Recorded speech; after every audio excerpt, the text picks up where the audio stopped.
Eu não vou mentir. Tem sido dias difíceis. Dias em que pareço não ter forças. Mas minha fé ressurge, me dizendo que tudo vai dar certo. Ela não me permite pensar em desistir. Sei que não está sendo fácil, mas eu prometo, meu Deus, eu não vou desistir. Eu não sei o que irá acontecer na minha vida e o que reserva para mim, mas eu confio em Ti. Não se trata de entender, é sobre esperar e confiar. O Senhor nunca deixa de cuidar de mim. E aprendi que nenhum problema é para sempre.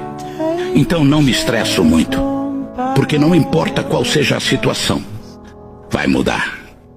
Muitas das vezes é somente eu e você, meu Deus. Eu sei e acredito que isso é mais que o suficiente.